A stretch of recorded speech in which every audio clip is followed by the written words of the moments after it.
first thing Baha'u'llah does is he has a salutation in the name of him who is the supreme ruler over all that hath been and all that is to be.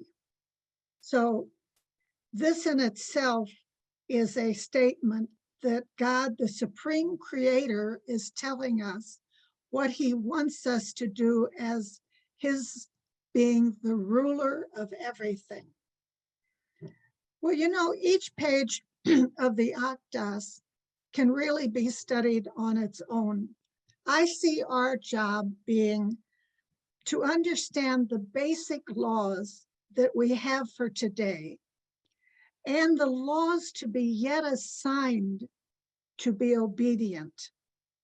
And of course, the Universal House of Justice is now the head of the Baha'i faith and the one to tell us when we should be obedient to the various others.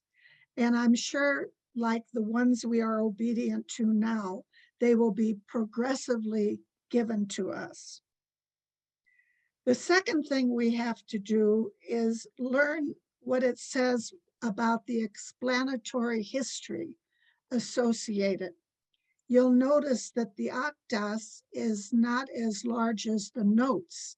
So here's Shoghi Effendi and the House of Justice giving us every information they can possibly give us in this one book to understand the importance of this most great book of laws. And then the last thing I see that we have to do is we have to immerse ourselves in the knowledge of both of these activities that haven't been brought to us just by Baha'u'llah, but also by Abdul Baha, Shoghi Effendi, and the Universal House of Justice. Now, I've told you twice that what I've done to my Kitab-i-Aqdas is to put these labels that tell me where the Aqdas is, where the questions and answers are, where the synopsis and codification is, and where the questions and answers are. But another exercise that I did soon after NADA asked me to participate in this study was, I love word processing. So I cut and paste, let's say 5 pages of the Kitab-i-Aqdas, and I put it in a Word file. And then I took each of the paragraphs of that 5 pages and I cut and paste every reference that should be studied with those paragraphs, from notes, from the synopsis and codification, and from questions and answers. So my 5 pages of cut and pasting of the Aqdas was matched with more than 5 pages of associated readings. Now, this is what I've done today, is I will discuss every one of the paragraphs, and some of them I will relate to the notes section where Shoghi Effendi and the Universal House of Justice gives us histories and explanations. So, jumping right into the Most Holy Book, paragraph 1 is known to all of us. It's throughout the revelation of Baha'u'llah. They're the twin duties for mankind. And we know that that is not just to recognize the teacher from God, but to be obedient to what he has brought. As he is the ruler of everything, he shares his love with us by telling us how to love him back, because we love him back by being obedient to his wishes. And his wishes are in the Kitab-i-Aqdas, as well as his over 100 volumes of revealed words. Now, in paragraph 1, Baha'u'llah explains that this is such an important commandment that we love, recognize, and be obedient, that anyone who neglects this commandment has gone astray, though he be the author of every righteous deed. I liken that to what I would always repeat in Baha'u'llah's tablets and the gleanings, that every act is conditional on its acceptance by God. You'll find that in Gleanings, page 293. Looking at the history of paragraph 1, we might especially think of the Islamic clergy that was living at the time of Baha'u'llah. And they, in many instances, were playing a part in Baha'u'llah's exile and persecutions. And yet, many of them believed that their deeds on behalf of the Islamic community would save them and give them a rewarding place in the next world. But here's this first paragraph of Baha'u'llah's law that says every act really is conditional on its acceptance by God. And if you do not obey these injunctions, then you have gone astray, even though you be the author of every righteous deed.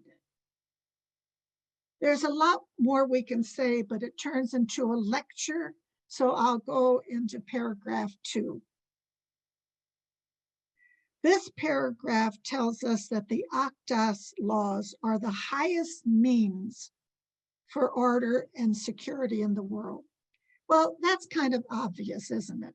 Because the manifestation of God comes when mankind has gone so far down in his development, his lack of development, that God sends another manifestation. So it's obvious that what Baha'u'llah has brought in the Kitab-i-Aqdas is very important and critical for the divine civilization that he has been here to raise. You remember in the introduction, session 1, we talked about the secrets of divine civilization, where Abdu'l-Baha said that the rulers of the world would be fully cognizant of the laws of God. These are the laws that they will be cognizant about. Now, the paragraph also warns us to avoid the dictates of our evil passion and corrupt desires. Just like many of Baha'u'llah's tablets, some of the paragraphs of the Kitab-i-Aqdas are also covering numerous subjects. Oftentimes, one is a spiritual and one is a material. Any questions thus far? Okay. And Leighton, I'm going to tell you to be prepared to read note 1 and note 190 when I ask you. Okay, paragraph 3. This is the one that's addressed, O ye peoples of the world. You remember again in session 1, I said that the Kitab-i-Aqdas is not meant for Baha'u'llah's believers. It's meant for the whole world. So here Baha'u'llah is even using the phrase, O ye peoples of the world, my commandments are the lamps of his providence and the key to his mercy, meaning the divine creator God.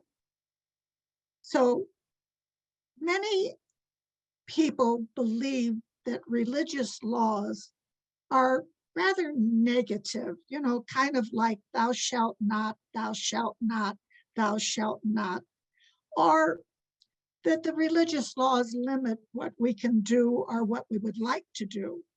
But here is Baha'u'llah in paragraph 3, reassuring us that the laws, spiritual and physical, are pure goodness. Again, referencing the secrets of divine civilization, I ran across the use of this quote recently. I like it. Abdu'l-Baha says the primary purpose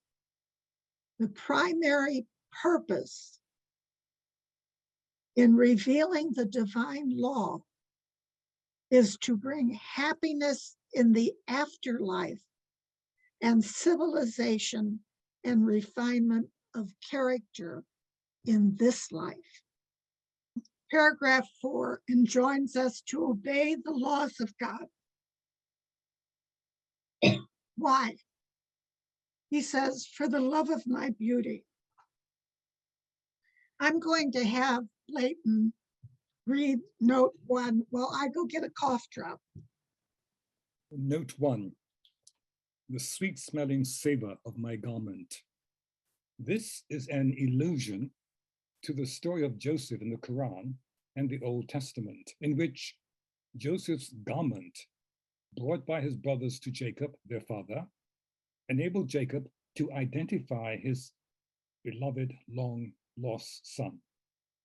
The metaphor of the fragrant garment is frequently used in the Baha'i writings to refer to the recognition of the manifestation of God and his revelation.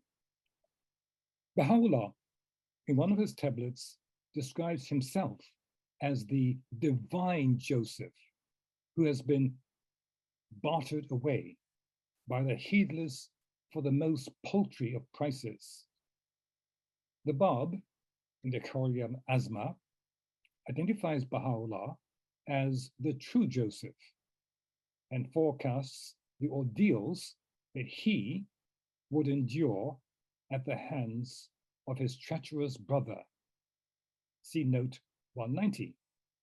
Likewise, Sheikh Effendi draws a parallel between the intense jealousy which the preeminence of Abdu'l-Baha had aroused in his half-brother, Mirza Muhammad Ali, and the deadly envy which the superior excellence of Joseph had kindled in the hearts of his brother.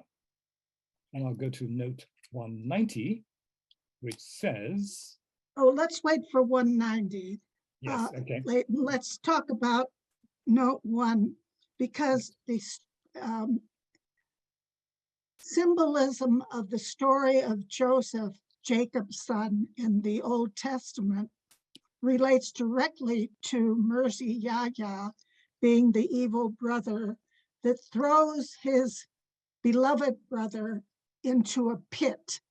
You know, in the Bible, the brothers, the other sons of Jacob, threw the youngest son, Joseph, into a pit, a physical pit. And of course, Mirza Yahya was among those responsible for Baha'u'llah being thrown into the Shah, the pit of Tehran. Mentioning in the Bab is because, and the Kitab-i-Aqdas, is that part of the Kitab-i-Aqdas that the Bab revealed to Mullah Hussein the night of his declaration. Now let's read 190. 190, a source of perversion. This is a reference to Mirza Yahya, known as Sabub Azel, Morning of Eternity, a younger half-brother of Baha'u'llah, who arose against him and opposed his cause. Mirza Yahya was nominated by the Bab to serve as a figurehead for the Babi community pending the imminent manifestation of the Promised One. At the instigation of Mir Said Muhammad Isfahani, Mirza Yahya betrayed the trust of the Bab, claimed to be his successor, and intrigued against Baha'u'llah, even attempting to have him murdered. When Baha'u'llah formally declared his mission to him in Adrianople, Mirza Yahya responded by going to the lengths of putting forward his own claim to be the recipient of an independent revelation. His pretensions were eventually rejected by all but a few, who became known as Azilas. He's described by Sheikh Effendi as the archbreaker of the covenant of the Bab. I have a chart in front of me that I used for a class in San Jose, California, to make it easier for my audience. And it says Mirzi Yahya, half-brother of Baha'u'llah. He is the archbreaker of the Bab's covenant. Sayyid Muhammad is the half-brother of Abdu'l-Baha. Shoghi Effendi says he's the antichrist of the Baha'i revelation. And then Mirzi Muhammad Ali is the half-brother, another half-brother of Abdu'l-Baha, who is known as the archbreaker of Baha'u'llah's covenant. It's difficult for we Westerners to keep all these names and these designations at an understandable bit of knowledge in our heads. The thing to bear in mind in our discussion of the Kitab-i-Aqdas is these characters. I won't even give them the satisfaction of calling them personalities, were responsible for the sufferings of Baha'u'llah even while he was writing the Book of Laws.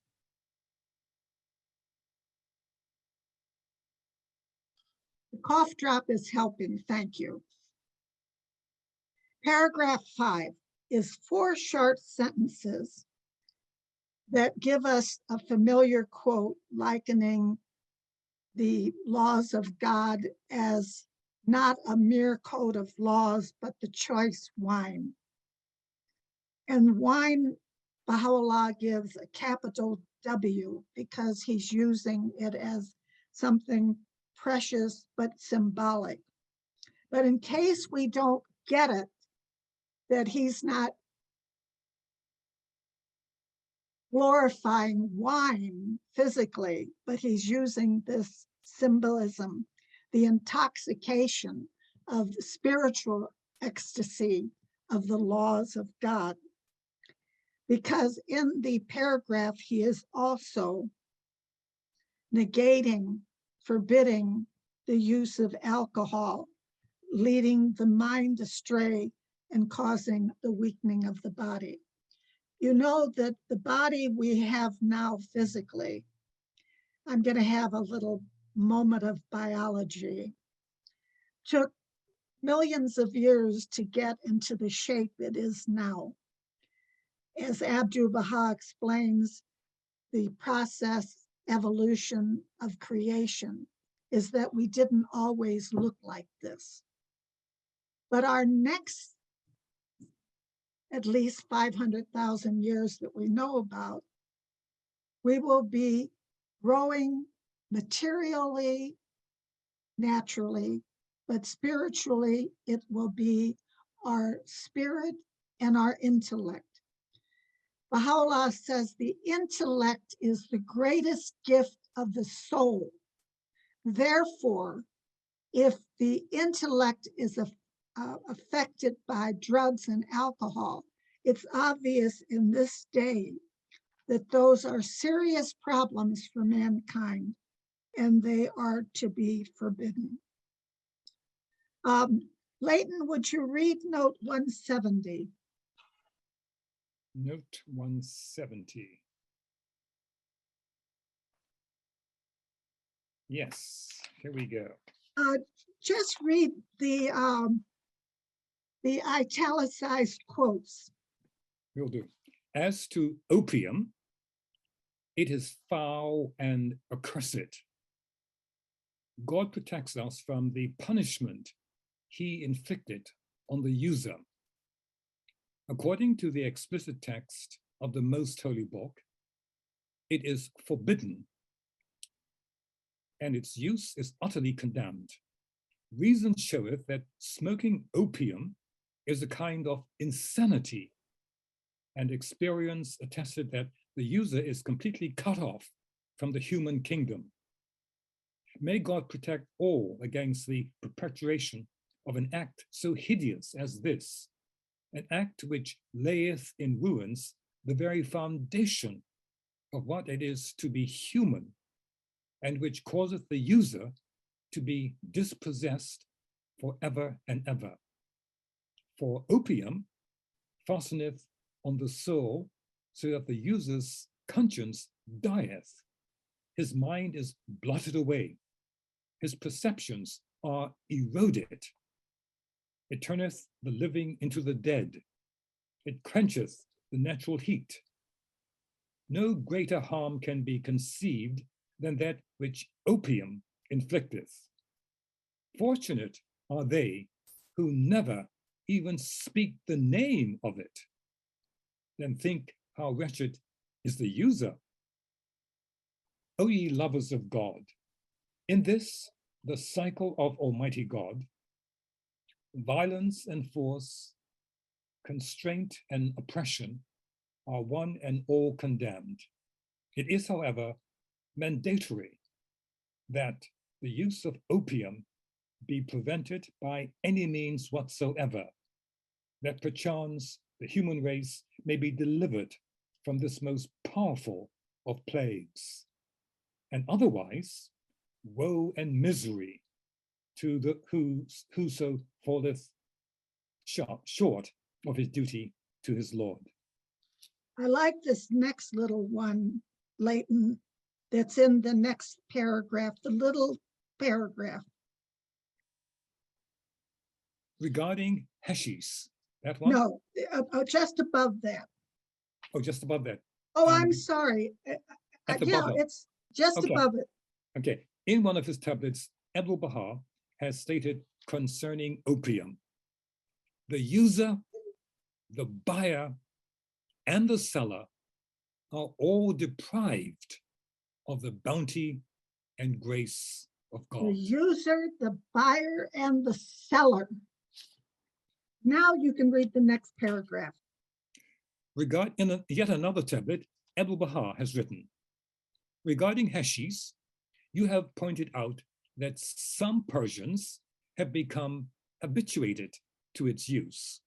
Gracious God, this is the worst of all intoxicants, and its prohibition is explicitly revealed. Its use causeth the disintegration of thought and the complete torpor of the soul. How could anyone seek the fruit of the infernal tree, and by taking of it, be led to exemplify the qualities of a monster? How could one use this forbidden drug and thus deprive himself of the blessings of the All-Merciful? Alcohol consumeth the mind and causeth men to commit acts of absurdity. But this opium, this foul fruit of the infernal tree, and this wicked hashish extinguish the mind, freeze the spirit, petrify the soul, waste the body, and leave men frustrated and lost. And what is mankind doing now but legalizing much of what Baha'u'llah, God, has forbidden? You know, our country, America, went through a period of, what did they call it, where alcohol was forbidden and all the cases of alcohol were being chopped up and the alcohol poured down the streets. Prohibition. You know, prohibition. Thank you, Leighton. That was the period of our prohibition. It didn't work. Even some of the congressional representatives of the citizens were, I can't say growing, they were developing alcohol themselves. So the law of, what was it, Leighton? Prohibition. prohibition, I want to say abolition, because I'm Abolition. reading all the Civil War books. So, Yes. you know, it didn't work because people weren't obedient. So what does Baha'u'llah say in the Kitab-i-Aqdas that we just covered? Obey my laws for love of me, not a physical law that says, you know, you're going to hurt yourself if you take too much drugs or too much alcohol. No, no, he says, obey the laws for love of me because I know what's good for you. Isn't that beautiful? Instead of a black print on a white piece of paper that nobody's going to go into. Okay, let's move on. Paragraph 6 is very short. It's very short, but it has a dozen or more references and notes, questions and answers, and synopsis and codification. It's all over the place, but it's very simple. Paragraph 6 is interesting in that Baha'u'llah mentions a daily obligatory prayer that must be said 3 times a day. You will read in all of those questions and answers and notes that he never actually gave the prayers out. And he is saying now that we do not have to be obedient to this obligatory prayer that must be said 3 times a day. And it included, let's see what it says. It included, I think it's 9 rak'ahs at morning, noon, and night. And rak'ahs is the recitation of tablets with genuflections and other movements. Now, it explains that Baha'u'llah used to give some of these laws of the Aqdas to people, not to be obeyed, but he would just show them to people. This one, he never put into the Aqdas. He repealed it right away with the obligatory prayers we're having now. Then you learn that this specific prayer that he superseded with the prayers we have now, the obligatory prayers, were actually stolen by the covenant breakers.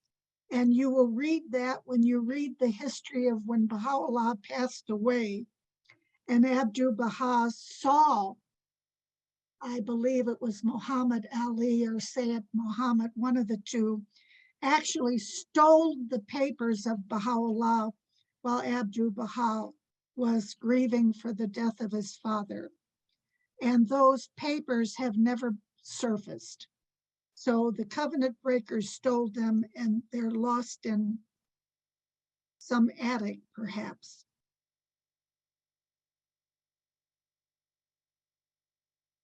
Okay, paragraph 7. We're doing okay in our time. Let's have paragraph 7 read. Leighton. Paragraph 7. Everything that is hath come to be through his irresistible decree. Whenever my laws appear, like the sun in the heaven of mine utterance, they must be faithfully obeyed by all, though my decree be such as to cause the heaven of every religion to be cleft asunder. He doeth what he pleaseth. He chooseth, and none may question his choice. Whatsoever he, the well-beloved, ordaineth, the same is verily beloved. To this, he who is the Lord of all creation beareth me witness. Whoso hath inhaled the sweet fragrance of the all-merciful and recognized the source of this utterance will welcome with his own eyes the shafts of the enemy that he may establish the truth of the laws of God amongst men. Well is it with him that hath turned thereunto and apprehended the meaning of his decisive decree. So his laws should be obeyed by all, and God doeth what he pleaseth.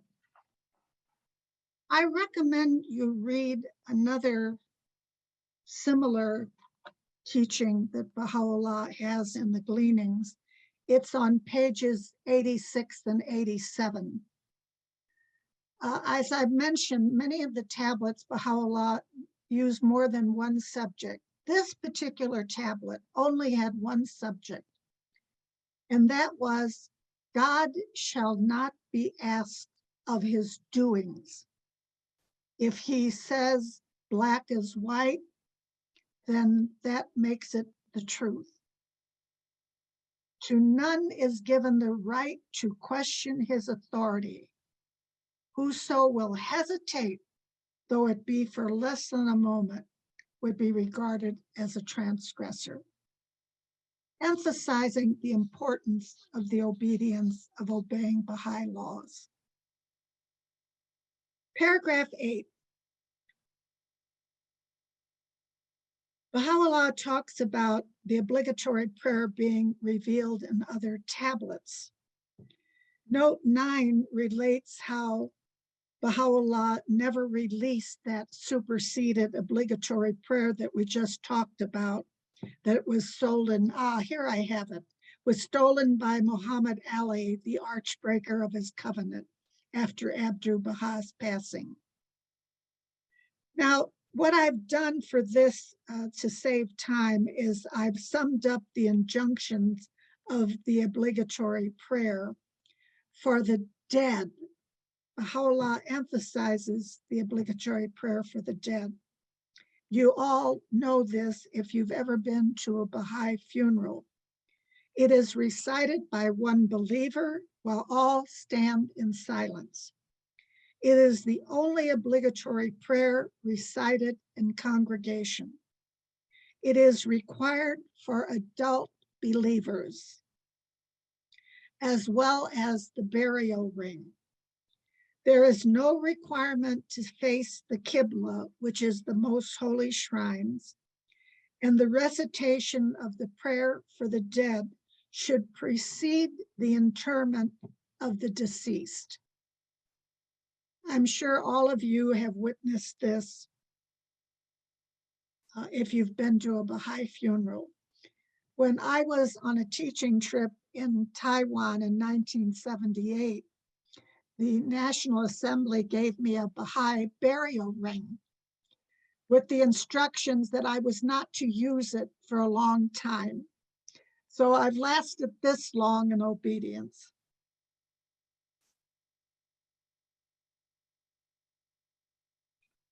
I found something interesting in the prayer for the dead, because I read the prayer for the dead in the Baha'i prayer book differently than how Baha'u'llah explains it in the Kitab-i-Aqdas.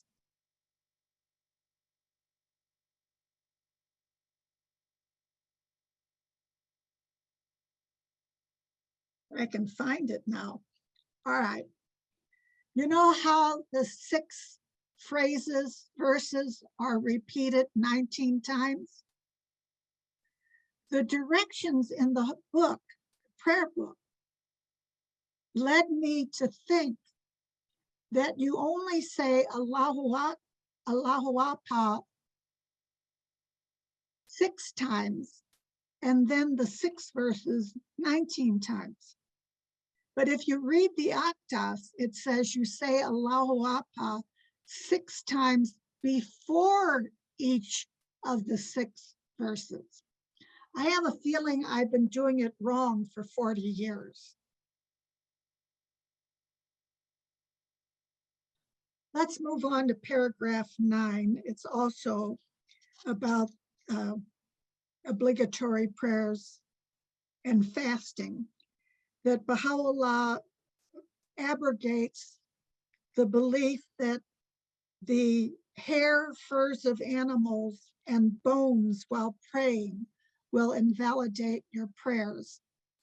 This is one of those Baha'i laws in the Aqdas that Western seekers might think is a little foolish, but it does apply to other religions. In studying that particular short law, I went to the Google and found out that the Hindu women, when they go to the temple and ask for specific needs in their life or curing of their family, they cut their hair and leave it in the temple. And then the temple collects the hair, and they have a lucrative business making wigs and selling them. So there's probably a lot going for this little bitty law, invalidating that hair and fur and bones and animals negate your prayers. Paragraph 10 talks about, again, the laws of praying and fasting, that it is, it starts at the age of maturity, and in the Baha'i religion, that is 17, and that you do not have to fast if you are in ill health. Do you know that the wording of the Aqdas is, you are not permitted to fast if you are of ill health? It explains that the fasting is a 19-day period, sunrise to sunset, between Ayamiha, the intercalary days, and the Baha'i New Year. In other words, it's the Baha'i month of Allah, loftiness. It talks about ablutions preceding the prayer, that the surface in which we do our genuflecting should be clean. And there's also a verse, if there's no clean water, you should repeat 5 times in the name of God, the most pure, the most pure. In our next session, we will cover more on fasting. At the World Center, I went to one of Amata Baha Rahir Khanum's bazaars in the master's house. And among the things that I purchased that night was a purple and white new bath mat. And I've used it for years when I say the long obligatory prayer. It was clean, so I could use it. Okay, paragraph 11 and paragraph 12 are very short. The one acknowledges that it's not obligatory to say the prayer of the signs. Now, the prayer of the signs is explained as a Muslim obligatory prayer that is said when there are natural events like earthquakes and eclipses and other phenomena. Remember that Baha'u'llah was always being asked about the teachings of the Baha'i faith in relationship of the laws of Islam, and particularly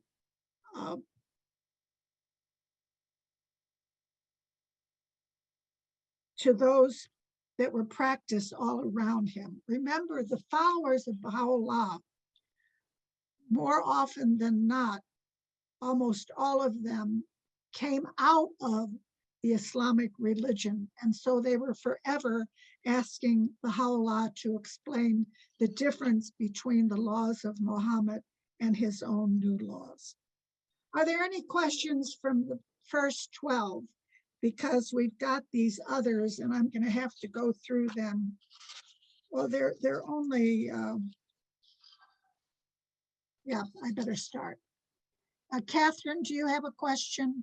Yes, and please unmute yourself, Catherine. Thank you. Yeah, I had a couple of questions. First of all, I'm assuming that the injunction against morphine does not apply to the medical use of it. What is doesn't? The that morphine is derivative of opium, but it's used in medical purposes. So I'm assuming, but If it- then would this prohibition also be extended? Okay, No. so we could say that in a medical use, this is acceptable. Now, we do have these modern opioids called like oxycodone, which I don't know if it's an opioid directly, but it seems to me it would fall into that category of the Yeah, I think recreational use. Yeah, it would be very easy to determine because Baha'u'llah says that we should seek the best medical advice we can get, that we Mhm. can have more than one opinion from different doctors. But if a doctor, says this Right. is the thing necessary. Right, Now, there was one time Ria Khanum told us that Shoghi Effendi was asked about taking alcohol for medicinal purposes. His answer to that, and it's not written anywhere, was there are better things to take because we do have a civilization now that has pharmaceutical products. But if a doctor said you should take this drug and it's an addictive drug, you're under the care of a doctor. right. Okay, Somebody so else, my other, you yeah, have well, my another other question was, you said that the covenant breakers destroyed the original obligatory prayers. It was a obligatory prayer that apparently Baha'u'llah knew would never be made public. Ah, It was a prayer that you said 3 times a day with movements and genuflex. And You froze, so we haven't heard you. I can can hear you you. hear me now? Can you hear No, me? you're fine. You're fine. I don't know. It could be their system, but you're fine. I'm Yeah. fine. Not any problem. I believe in what I was reading in the notes is that Baha'u'llah may have written that particular superseded obligatory daily prayer because it related to the bayan of the Bab. The Bab had a obligatory prayer that called for 19 rakyas. Wow. This thing, and I think in speaking to the followers of the Babi in his book of laws, he put that law, knowing he would supersede it with the 3 obligatory prayers that you may choose one of them. Right. But it has turned out, which he knew everything, the covenant breakers stole it and it's lost anyway. We don't have a clue what the prayer is or what the movements while you're praying it is. Good questions. We have another. Afsana, please unmute yourself. Thank you. My question is regarding not taking animal parts or your own parts when you say the prayer. Is it because when you communion with God, you don't need to sacrifice anything to have a direct relationship with God? I'm sure there's more than one answer to that good question. One of the things Baha'u'llah did was remove the superstitions in previous religions, the man-made injunctions of the laws in previous religions. And this is why Islam has these judiciary imams that can't even agree with the interpretation, and they all make up own laws. Some of these laws are, if you've got a stain on your clothes and you pray to God, your prayer is invalidated because your clothes are dirty. So if you're wearing animal fur, let's say you live in a cold climate and you've made your coat out of the skin of an animal that you've already had to kill to eat anyway, then they would think that you have to take off that coat in the dead of winter and say your prayer or it's not accepted. Mr. Faizi, after the election of the Universal House of Justice, Mr. Faizi came to Wilmette and he gave a talk at Foundation Hall under the House of Worship. And I remember he said, because I was a new Baha'i then, he said, if we were to let people read the Kitab-i-Aqdas without being officially translated by the World Center, people would laugh at much of it. And he gave the example of a stain on your clothes would invalidate your prayers. So Baha'u'llah removed all that superficial, superstitious behavior and thinking. Thank you. Okay. You know, the next part of this is really longer than the first part because it covers more. Do you mind if I go through and see which parts you might like to know what's going on? Yep, go right ahead. Okay. All right. Okay.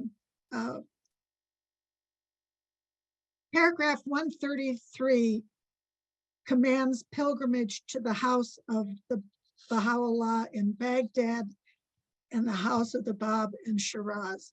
I'm asking to read 154. Allah identifies the two houses as his house in Baghdad, designated by him as the most great house, and the house of the Bab in Shiraz, both of which have been ordained by him as sites of pilgrimage. Shoghi Effendi explained that the other sites wherein the throne of your Lord had been established refers to those places where the person of the manifestation of God has been resided. Baha'u'llah states that the people of the areas where they are situated may choose to preserve either each house wherein he resided or one of them. Baha'i institutions have identified, documented, and where possible, acquired and restored a number of the historical sites associated with the twin manifestations. One of the most obvious sites that has been preserved, not obligatory, such as the home of Baha'u'llah, the home of the Bab, or the holy shrines, has a direct bearing on studying the Kitab-i-Aqdas. What holy site would that be?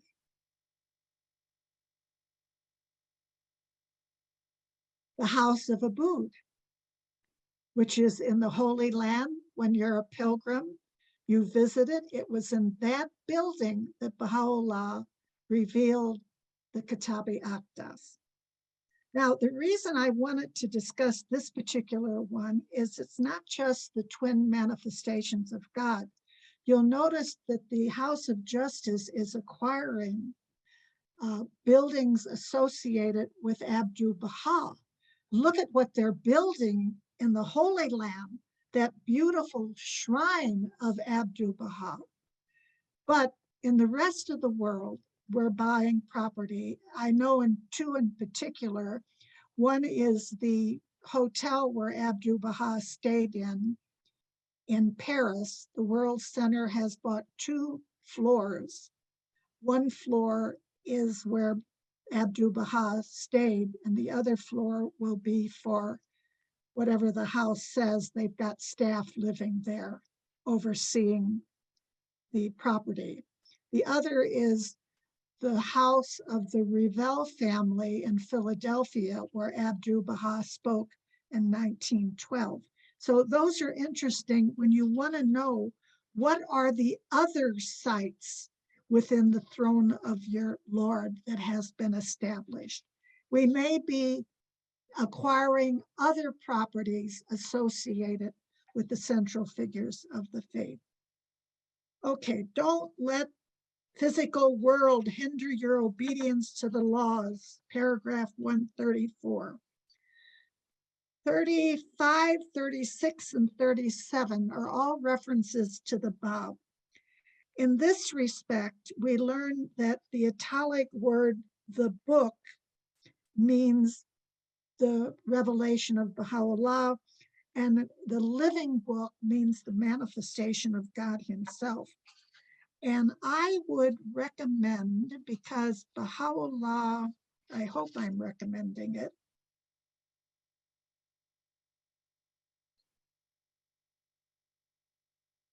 Well, the Bab is praising Baha'u'llah over and over again in these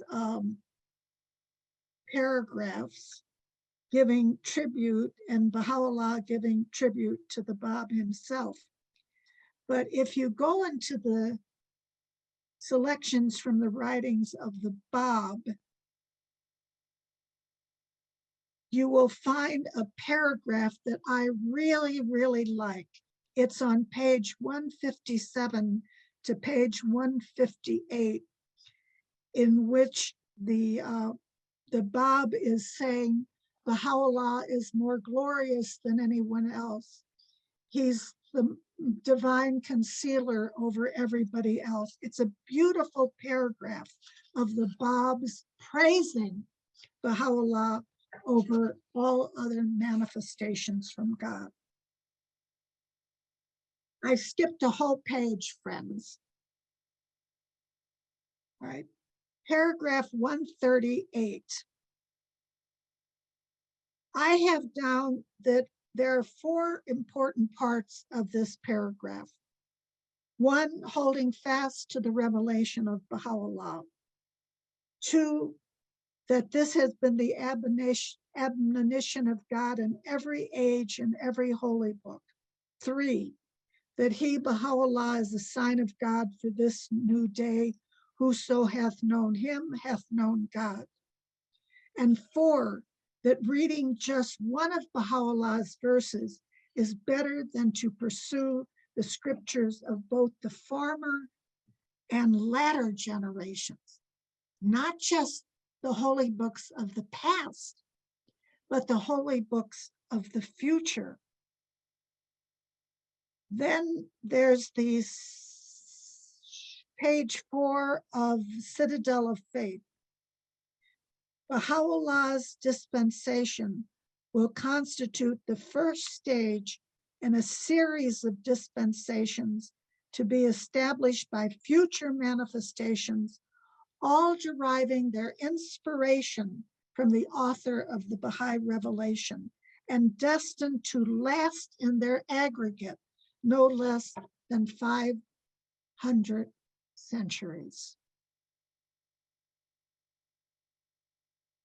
This one manifestation of God, Baha'u'llah, the glory of God, his revelation will overshadow all the revelations in the future. That's awesome. And he puts that in the Aqdas.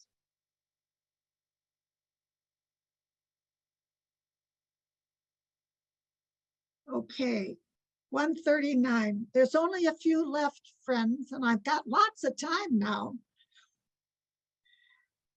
Okay, paragraph 139.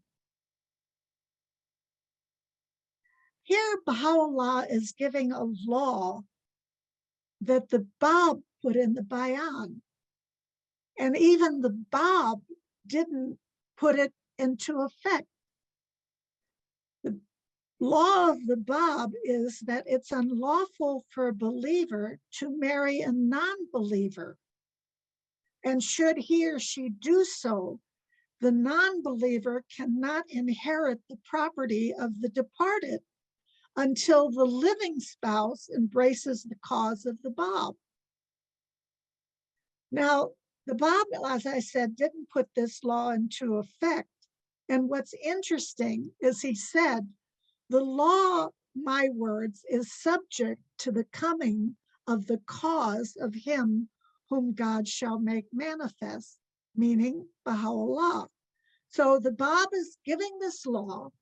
He's saying, but you don't have to be obedient to it until him who God shall make manifest arrives. In the meanwhile, enter wedlock as you wish. So it's like the Bab is abrogating his own law before he even gives it to anybody. And then Baha'u'llah in his Aqdas says you don't have to be obedient to that law. Leighton, would you read the second paragraph of note 158? Yes, the passage of the Bayan, which Baha'u'llah here quotes, draws the attention of the believers to the imminence of the coming of him whom God shall make manifest. Its prohibition of marriage with a non-Babi and its provision that the property of a husband or wife who embraced the faith could not lawfully pass to the non-Babi spouse, were explicitly held in abeyance by the Bab and were subsequently annulled by Baha'u'llah before they could come into effect. Baha'u'llah, in quoting this law, points to the fact that in revealing it, the Bab had clearly anticipated the possibility that the cause of Baha'u'llah would rise to prominence before that of the Bab himself. In God Passes By, Shoghi Effendi points out that the Bayan should be regarded primarily as a eulogy of the promised one, rather than a code of laws and ordinances designed to be a permanent guide to future generations.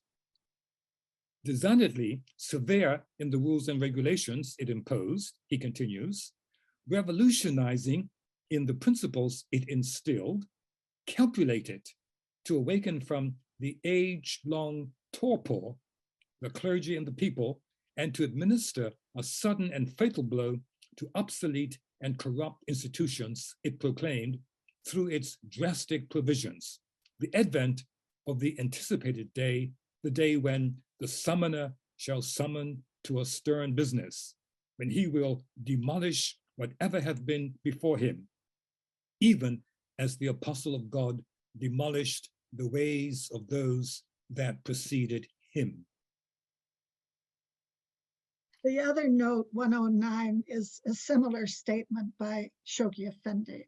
One of the important things Shoghi Effendi explained to us about the Bayan is that it proved that the Bab was an individual manifestation of God, that he came with a book of laws, but his ministry was so short. And of course, both the Bab and Baha'u'llah knew what their futures were, and that the laws of the Bayan would never be put into effect. And the Bab more than once said, it's up to him who shall be made manifest to decide whether the laws, any of the laws, of course, the most important one was the law of the Baha'i calendar, that we have the Baha'i calendar because of the Bab. Okay, paragraphs 140, 41, 42, and 43 are all in respect of the Bab. Baha'u'llah enjoins the people of the Bayan that the Bab was explicit in exalting the cause of him whom God shall make manifest over his own cause, and therefore should not be rejected. Baha'u'llah says that the Bab is his best beloved. He invokes people that should they disbelieve in him, the Bab, no, in him, Baha'u'llah, they should at least refrain from not rising up against him. Let's read paragraph 143 and then note 160. He had previously... This is the Aqdas. He's reading the paragraph from the Aqdas first, and then he's reading the note. Go ahead, Leighton. He hath previously made known unto you that which would be uttered by this dayspring of divine wisdom. He said, and he speaketh the truth. Now, the first he is the Bab. This new he is Baha'u'llah. He hath previously made known unto you that which would be uttered by this divine dayspring of divine wisdom. He said, and he speaketh the truth, he, Baha'u'llah, is the one who will under all conditions proclaim, verily there is none other God besides me, the one, the incomparable, the omniscient, the all-informed. This is a station which God hath assigned exclusively to this sublime, this unique and wondrous revelation. This is a token of his bounteous favor, if he be of them who comprehend, and a sign of his irresistible decree. This is his most great name, his most exalted word, and the dayspring of his most excellent titles, if ye could understand. Nay, more, through him, every fountainhead, every dawning place of divine guidance is made manifest. Reflect, O people, on that which hath been sent down in truth. Ponder thereon, and be not of the transgressors. So our job is to dig deep for the understanding. And now the note. Let's see about the note. It's a long note, but we've got time. For those of you who have your own books, note 160.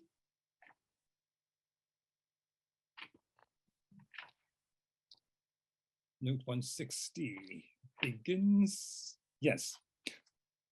The Baha'i writings contain many passages that elucidate the nature of the manifestation and his relationship to God. Baha'u'llah underlines the unique and transcendent nature of the Godhead. He explains that since there can be no tie of direct intercourse to bind the one true God with his creation, God ordains that in every age and dispensation, a pure and stainless soul be made manifest in the kingdoms of earth and heaven. This mysterious and ethereal being, the manifestation of God, has a human nature which pertains to the world of matter, and a spiritual nature born of the substance of God himself. He is also endowed with a double station. The first station, which is related to his innermost reality, representeth him as one whose voice is the voice of God himself. The second station is the human station, exemplified by the following verses. I am but a man like you. Say, praise be to my Lord. Am I more than a man, an apostle? Baha'u'llah also affirms that in the spiritual realm, there is an essential unity between all the manifestations of God. They all reveal the beauty of God, manifest his names and attributes, and give utterance to his revelation. In this regard, he states, where any of the all-embracing manifestations of God to declare, I am God, he verily speaketh the truth, and no doubt attacheth thereto. For it hath been repeatedly demonstrated that through their revelation, their attributes and names, the revelation of God, his names and his attributes are made manifest in the world. While the manifestations reveal the names and attributes of God and are the means by which humanity has access to the knowledge of God and his revelation, Shoghi Effendi states that the manifestations should never be identified with that invisible reality, the essence of divinity itself. In relation to Baha'u'llah, the Guardian wrote that the human temple that has been the vehicle of so overpowering a revelation is not to be identified with the reality of God. Concerning the uniqueness of Baha'u'llah's station and the greatness of his revelation, Shoghi Effendi affirms that the prophetic statements concerning the day of God found in the sacred scriptures of past dispensations are fulfilled by the advent of Baha'u'llah. To Israel, he was neither more nor less than the incarnation of the everlasting Father, the Lord of hosts, come down with 10,000s of saints. To Christendom, Christ returned in the glory of the Father. To Shia Islam, the return of the Imam Hussein. To Sunni Islam, the descent of the Spirit of God, Jesus Christ. To the Zoroastrians, the promised Shah Bahram. To the Hindus, the reincarnation of Krishna. To the Buddhists, the fifth Buddha. Baha'u'llah describes the station of divinity, which he shares with all the manifestations of God as the station in which one dieth to himself and liveth in God. Divinity, whenever I mention it, indicateth my complete and absolute self-effacement. This is the station in which I have no control over mine own will or woe, nor over my life, nor over my resurrection. And regarding his own relationship to God, he testifies, when I contemplate, O my God, the relationship that bindeth me to thee, I am moved to proclaim to all created things, verily I am God. And when I consider my own self, lo, I find it coarser than clay. That was a long note. And a lot of it, perhaps all of it, is not new to a Baha'i who has a few years reading the revelation of Baha'u'llah that's already been translated.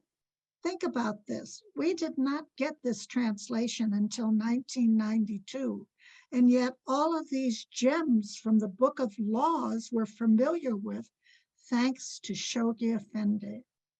And many of them you'll read in the gleanings. And we talked about that in our first session, the perspective of the Kitab-i-Aqdas. This last one, however, the second last one, where Baha'u'llah speaks of his own station in which one dieth to himself and liveth in God. Divinity is his complete and absolute self-effacement. This is the glory of God. If all the holy books in the world disappeared from the face of the earth, his revelation, his book of laws, would be sufficient to build the new spiritual civilization.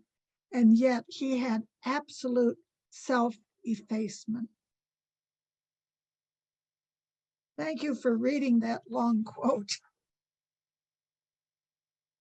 Paragraphs 144 and 145 are simple and short. One is a do and one is a don't. Do consort with all religions with amity and concord. Don't enter another person's house when he is absent, except with his permission. I guess if he's there, you knock on the door and see if you're let in or not. But you don't enter it if they're not there without his permission. We have one last paragraph, and reading what is called for is shorter than the last references. But this is a law of Baha'u'llah associated with Islam and will necessitate the involvement of the Universal House of Justice. So, Leighton, this is your last duty as my co-host of this session. Please read paragraph 146, note 161, and the short question and answer 107. So For the those short- who have the book. Yes. So the short paragraph 146. 146. It hath been enjoined upon you to purify your means of sustenance and other such things through payment of zakat. Thus had it been prescribed in this exalted tablet by him who is the revealer of verses. We shall, if it be God's will and purpose, set forth ere long the measure of its assessment. He verily expoundeth whatsoever he desireth by virtue of his own knowledge, and he, of a truth, is omniscient and all-wise. Bear in mind that this is not the Hakukallah. And that's why the Universal House of Justice will have to get involved. Zakat, Note 161. zakat is referred to in the Quran as a regular charity binding upon Muslims. In due course, the concept evolved into a form of alms tax, which imposed the obligation to give a fixed portion of certain categories of income beyond specified limits for the relief of the poor for various charitable purposes and to aid the faith of God. The limit of exemption varied for different commodities, as did the percentage payable on the portion accessible. Baha'u'llah states that the Baha'i law of zakat follows what hath been revealed in the Quran. Since such issues as the limits for exemption, the categories of income concerned, the frequency of payments, and the scale of rates for the various categories of zakat are not mentioned in the Quran, these matters will have to be set forth in the future by the Universal House of Justice. Sheikh Effendi has indicated that pending such legislation, the believers should, according to their means and possibilities, make regular contributions to the Baha'i Fund. And question and answer 107.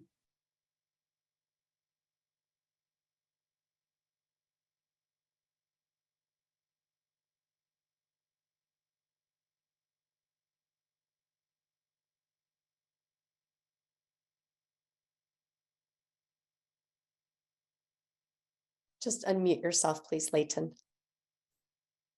So question 107, yes. In one of the tablets, he, exalted be his words, hath revealed, and in the matter of zakat, we have likewise decreed that you should follow what has been revealed in the Quran. And since no details were in the Quran, the House of Justice will decide what are the categories of your income that will be taxed and how often, and if there are exemptions to giving, like if you're a low income person, it may be different. But this is separate from the Hakukallah. Friends, the only thing I have left to talk about is, I had it in my notes, the Qibla. You know, for centuries, the Qibla was Jerusalem. And when Muhammad was treated so disrespectful and suffering from the treatment of the Jews, he turned his back on Jerusalem and made Mecca the Qibla, the spot where everyone should turn to in prayer. And he changed that to Mecca. And Baha'u'llah, thanks to the Bab, who said, wherever he moveth, the Qibla moveth until it settles. So wherever Baha'u'llah walked, that was the Qibla. And where he settled was his burial holy shrine in Akka, outside Akka. And that is now the Qibla. One wonders why there is no Qibla for the Bab. And yet we're told we cannot separate the Bab from Baha'u'llah. So therefore, when we turn to the Qibla, the shrine of Baha'u'llah, are we not by necessity physically really looking at the shrine of the Bab, which is only a few miles, a few minutes away from the most holy shrine of Baha'u'llah? Even in death for the Qibla, in my humble understanding, it's they're joined together. Thank you. That's all I've got to say from all my notes here. And thank you again, Leighton, for doing the duty of reading on my behalf.